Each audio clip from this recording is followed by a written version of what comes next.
Fingers. Okay, my fingers are coming up in a second. Shit. Okay.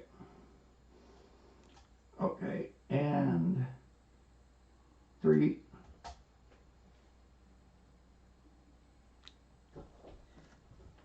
Hi, and welcome to Tuesday night reading.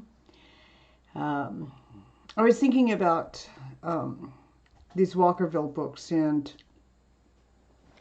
Resilience, the book that I'm reading from tonight and that I read from last night and will be reading again from tomorrow night, is about friendships amongst people, and specifically friendships amongst women, and that whole act of how do I become a friend? Um, do I let people know who I am? How does that happen? And so this story is about Lorraine, who moves from um, Oregon down to Walkerville because of a job. And so the first thing I'm reading tonight is about how she and her boss, Lorraine, who is a mystery writer, and she writes under the name of B.J. Simmons. She's been hired to be her assistant. Lorraine's been hired to be Leslie's assistant, and Lorraine's the type of person who shows up at 9 o'clock, for a job because that's what, you're supposed to show up at 9 o'clock. And Leslie's a writer, and she didn't get to bed till 4:30 in the morning, right? So she chases Lorraine back home, and Lorraine goes home, and she says, "Oh my God, what did I do? What did I do? I'm so over my head. I should move back to Oregon." And so this is the setup for the scene. Leslie arrived with a canvas bag of treats. Lorraine opened the bag, taking out a bottle of red wine, French roast coffee beans, half and half, chocolate pretzels, and a frozen pizza, as well as Leslie's notebook. Holding up the pizza, she asked dryly, "I take it you'd like me to heat up the oven." Leslie whispered conspiratorially, "It's my guilty pleasure. Frozen pizza and chocolate-covered pretzels."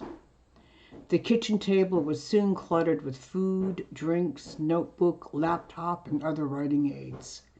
They had an impromptu meeting of job description, job definition, deadlines, preferences, and eccentricities, mainly Leslie's, with the result being a more satisfactory, mutually respectful working relationship. Lorraine was to receive a flat salary each month.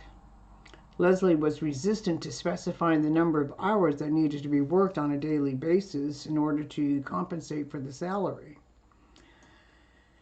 As Leslie described her resistance, she said, "I want to keep it all flexible. Some weeks you'll work 5 hours, and some weeks you'll work 50 hours. It's all going to work out. It depends on what's going on in my life, in my writing life, what goes on in my personal life, and what needs your attention. Um, you're my assistant because I just want to be able to concentrate on the writing." She handed Lorraine a business card. "Here's Robin's contact information. She's my agent. She's, contact her and introduce yourself. She's going to be ecstatic that I finally found somebody." Rubbing her hands together, she poured more wine, belched, and excused herself. "Okay, now tell me everything about what happened with you and Gordon." Lorraine's head was spinning. "Hey, are you usually so fired up? I don't remember you being like this when we first met." "I was on a mission when Martha, Jeanine, and I went to Oregon. I didn't get distracted like when I've got something concrete to do, usually when it has to do with my kids or my writing." She paused, reflecting. "I think I get more easily distracted with the writing because my process is all over the place. I don't write from page 1 to the end of the book. I write scenes, I write dialogues, I write descriptions, and then try to figure out how everything gets put together." "So you don't plan a book?" Lorraine refilled their glasses. She had never thought to talk with Leslie about her writing process. She realized that being an assistant to a writer was going to be quite different than being an office manager for an insurance agent. Shaking her head, Leslie picked up the last slice of cold pepperoni pizza, chasing it back with a swig of wine. Nope, never have. I don't have the discipline. I find those writers to be incredibly intimidating to me. I just start to write and then I cut and paste. But enough about me. No more distractions. Tell me about Gordon. And the uneaten meal. Lorraine giggled. That sounds like a great book title. Leslie narrowed her eyes, picking up a chocolate-covered pretzel. Okay, write that down. Now, Gordon. Looking for paper and pen, Lorraine gave up and started a page on her laptop, titling it Things to Do for Leslie, promptly adding what she thought was a great title to the list. She felt Leslie waiting patiently. I sent him home a few days ago. Gordon got up after we ate and started clearing up the dishes, putting dishes in the sink. Lorraine's presence slipped away to another dimension, chasing down a ghost, a memory that could possibly have had a completely different outcome. Coming back to the present, she turned to Leslie. I started comparing him and Bill. I kept saying in my head, Bill wouldn't do that. Gordon did that. And Bill kept coming out on the short end of the stick. She sighed, her head bent, folding her hands on her lap as if in prayer. I have to stop doing that or I'm not going to be able to be with Gordon or anyone else. I can't continue to think about Bill and all the ways that our marriage was doomed. Geez, kid, you got it bad, Leslie noted, moving towards the counter to start a pot of coffee. Lorraine fretted, wringing her hands. I don't think I'm ready for another relationship. I think my head's still too full of Bill. Still putting the coffee together, Leslie remained silent, listening to Lorraine try hard not to weep. Leslie wondered what she had done to be saved this type of agony. She was so grateful for Patrick's calmness in the face of her teetering on the edge more often than not. With fresh cups of coffee, tears stored in a compartment, Lorraine said, It was so much fun when we had lunch. It was the most spontaneous thing I've done in over 30 years. I was sitting in my car taking notes about library hours and he knocked on my window and I almost said no because I had groceries in the trunk. Do you want him to come back? Can you two talk? If he cares enough, don't you think he'll understand? Frustrated and annoyed, Lorraine flung back on the chair. It's got nothing to do with Gordon. It's me. It's all in my head or my heart or some damn part of my body that I can't control. Leslie leaned over. I think you think way too much. That's your problem. It's got nothing to do with your head. You're over Bill. He's dead. Gordon's not. He's a good guy. Talk with him. Groaning, Leslie stretched herself. No, I'm going to devote myself to being the best assistant you've ever had. I'm going to spend time with Trevor and Ruth. I'm going to create my own world here in Walkerville. I don't need a man. Ha! Leslie snapped her fingers, indicating a headline, her hands tracing across the air. Just like that. How Lorraine lives. Well, as your nominal employer, I must insist that you not make being my assistant your whole life, and I can guarantee you that as much as Trevor loves you, right now he has his hands full with Ruth. He doesn't need to be torn between making his mother or his girlfriend happy. And that's the end of the first section. And then we're going on and Lorraine realizes that she's got girlfriends, right? It's all about making friends, and that's what happens in Walkerville, right? People just kind of gather together. They gather you in. She's got Martha, Janine, and Leslie over because she needs some support. Lorraine cleared her voice. She felt shy. Okay. First, I want to thank you both for coming. I didn't know I could do that. Call you for support. until I thought it through. Leslie stirred her coffee. Hey, that's what friends are for. We're friends, the three of us. Isn't that great? Lorraine, still standing by the kitchen sink, nodded, trying to smile, her eyes a little teary. I feel so vulnerable. I don't know if this is normal. I don't know if my being married to a controlling, bullying man for over 30 years turned me into a jellyfish who can't stand up for herself. There was a silence as each woman reached into her soul, weighing what Lorraine had confessed. Clearing her throat, Martha Janine raised her hand. Lorraine looked uncertain. Why are you raising your hand? Martha Janine answered. Because I want to make sure I can say something. Exasperated, Lorraine said, well, of course, that's why I'm bleeding all over the floor, telling you how I feel.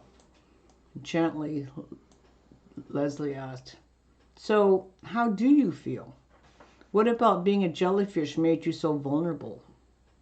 I think I knew that Bill was difficult to live with. Trevor's alluded to that, and you've told me. Lorraine heaved a sigh. I want to know why I let him bully me and control me like that.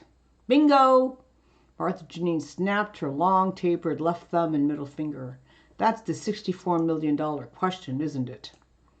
Looking at both Lorraine and Leslie, she challenged. That's what I wanted to ask. Did you let him? Did you have a choice? What would you have done differently? You were what, 22, 23? Isn't that what's supposed to happen? You meet a man, you get married, you give your life over to him. Oh, geez, Martha Janine, will you listen to yourself? What would you have done if Fiona ended up with somebody like that instead of Francis? Leslie challenged. Tutting, Martha Janine replied. I believe that Lorraine is talking about a different era, a different time. I believe that perhaps back then women believed some sort of fairy tale about happily ever after when our prince showed up. I certainly felt that way about Kirkwood. Leslie curled her upper lip. She felt her hackles rise and wondered if she wasn't feeling just a tad vulnerable. Instead, she opted for sarcasm as she challenged her friend. Whatever, Martha Janine. Listen, I'm older than both of you, so how do you get off talking about back then? Lorraine jumped in. Okay, ladies, calm down. Let's be nice. Leslie challenged, pointing at her. That's what got you to where you ended up with a bully and a control freak? Being nice. Leslie turned to Martha Janine. And you? I don't know about you being nice, but I bet you were brought up to be ladylike and sweet and presentable. You were taught to expect that Prince Charming would show up and take you away. Lorraine, how about you? She sat back down. Slowly, Lorraine lifted her head, pulling back the curls falling out of her barrette. No, what I was taught was to keep my head down, to get good grades, to get a degree so I could teach and get tenure. Then I met Bill, and my whole life took a completely different direction. Martha Janine spoke dreamily. I was taught to be pretty and ask questions of the man, making him feel smart. Both my sister and I were taught to be acceptable wife and mother. I didn't know any other way to be. So when I met Kirkwood, I was just putty. Leslie muttered. I was raised by 2 aunts. My mother left me with them when I was 2 years old. I never knew my father. They just told me I'd better make my own way because they didn't think my mother's idea of a great man and a great marriage worked out. Wow, observed Lorraine. 3 different stories. 2 of us marrying men who humiliated us, and one ends up marrying the perfect guy. Leslie backed down, holding up her hands. Wait, Patrick's not perfect. Neither am I. We like each other. We make each other laugh. He puts up with my quirks and I put up with his. I think it's more luck than anything else. Lorraine asked, so how do I not pick the same guy is what I want to know. I mean, is Gordon going to be like Bill? That's the bottom line here. Martha Janine appeared puzzled. But you wouldn't end up with another Bill. You have us. We tell you in a heartbeat if you made a mistake, which you're not if you want to know the truth. I think Martha Janine is referring to the fact that this is Walkerville, and we all know each other. We know who Gordon is. We watched what happened when Callie got cancer and died. We know that he's a good guy and that he and Callie raised a good guy and Al, or else Josie would never have married him. Shuddering, Martha Janine added, I, for one, would have discouraged the marriage if I had a hint that Al was not like Gordon. Leslie added, you have community around here. I bet you didn't know anyone when you moved to Oregon. I bet part of Bill's trick was to keep you isolated. Can you imagine being isolated around here? Lorraine sat at the table, stunned. You are so right. There was no community. There was no family to greet us. There were no friends. It was just me and Bill and some ranch hands. Then Trevor left, and it was me and Bill again. Tears spilled down her cheeks. I told Gordon to go because I kept comparing what he was doing to Bill, and Bill kept losing. I didn't know what to do with someone who was so different than him. Leslie patted her hand. I think that's called breaking a pattern, dear. Martha Janine reached for a packet of tissues. I certainly broke some patterns when I fell in love with Desmond. After being humiliated by Kirkwood's infidelity, I married men who didn't have a pot to piss in. I was going to be the one with the money. Blowing her nose, she continued, Desmond has a career and means. I had difficulty at first accepting that he was an equal. Martha Janine carried on with her reflections. You mentioned being vulnerable. I think that's what we do with our friends. We allow ourselves to be vulnerable, to show each other who we really are. I do that with Desmond. I've begun doing that with Fiona, with you and Leslie. You both did the same with me today. Picking up on the thread, Lorraine mused. I feel I was vulnerable with Gordon, who didn't make fun of me or didn't tell me I was crazy or blame me. I think that scared me, being that vulnerable and not trusting him, or maybe not trusting myself. Leslie said, Patrick is my best friend. Sometimes I don't like him very much, but he's still my best friend. And I still need my women friends. I think it's called balance, Leslie declared. Lorraine closed her eyes, groaning at the enormity of her path. Oh, that sounds like such a sane person, that balance. I am so out of balance. I don't know what it would look like to be in balance. So try it, a little bit at a time, Leslie suggested wisely. And that's the end of the second reading, and I know we've gone over time. Tomorrow we're going to do resilience one more time. Don't forget to look below at the bottom of the page here. It helps us with YouTube if you can click like, and you can find out more information about how to get in touch with me. You know, if you've got any questions or you've got some feedback, I'd love hearing from you. And AC is going to be archiving all of these readings, and there's a link to that playlist below as well, along with the link for tomorrow's night's live stream. So I'm going to be back tomorrow night, Wednesday night at 11 California time, and I hope to see you then. Thank you again for showing up. Bye. Clear.